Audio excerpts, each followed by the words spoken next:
Karibu tena kwenye Kuku Farm Pro. Kama ni mara yako ya kwanza kutazama video zetu, tafadhali bonyeza kitufe cha subscribe, like video hii na usisahau kushare ili wengine nao wanufaike. Leo nitakuonyesha namna ya kutengeneza chakula cha kuku kinachoongeza uzalishaji wa mayai. Ukitumia mchanganyiko huu, kuku wako watage kama mashine bila shida yoyote.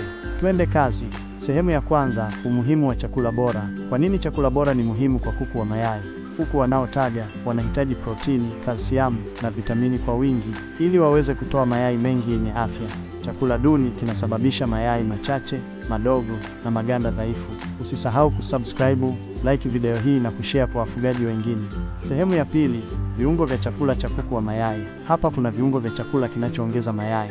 Mahindi au pumba za mahindi, 50% chanzo cha nishati. Maharage ya soya au dagaa 20% chanzo cha protini. Pumba za mpunga au ngano 10% nyuzinyuzi kwa mmeng'enyo mzuri. Mifupa iliyosagwa au chokaa 8% kalsiamu kwa maganda magumu ya mayai. Alfalfa au mabaki ya mboga 5% vitamini na madini. Mafuta ya samaki au alizeti 5% omega 3 kwa afya ya kuku. Chumvi na premix ya madini 2% virutubisho vya kuongeza uzalishaji. Vipimo vya asilimia vitaendana na kiasi cha chakula unachohitaji kutengeneza. Kwa mfano, kwenye kilo 100, hizo asilimia ni sawa na kilograms utakazochanganya. Ikiwa umejifunza kitu hapa, bonyeza like na subscribe kwa video zaidi kama hii. Sehemu ya tatu, jinsi ya kutengeneza chakula. Sasa nitakuonyesha jinsi ya kuchanganya chakula hiki kwa usahihi. Changanya mahindi yaliyosagwa na pumba za mpunga kwenye chombo kikubwa. Ongeza soya au dagaa kisha koroga vizuri. Weka mifupa iliyosagwa na mafuta ya samaki ili kuongeza kalsiamu. Changanya alfalfa na premix ya madini ili kuongeza vitamini. Koroga vizuri hadi kila kiungo kichanganyike sawa sawa. Rudia kadri unavyoweza kuhakikisha kila kiungo kipo katika mchanganyiko sahihi.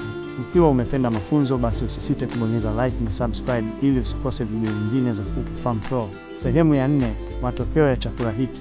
Ukitumia chakula hiki kwa kuku wako, utapata matokeo haya.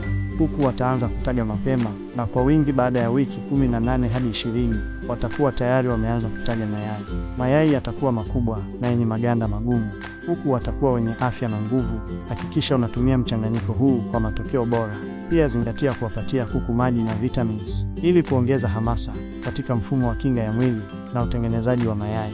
Usisahau like video hii ikiwa unapenda mafunzo haya na share ili kuwasaidia wafugaji wengine. Nashukuru kwa kutazama video hii kutoka Kuku Farm Pro. Kama una swali lolote, acha comment hapa chini. Tukutane kwenye video inayofuata. Asante na ufugaji mwema.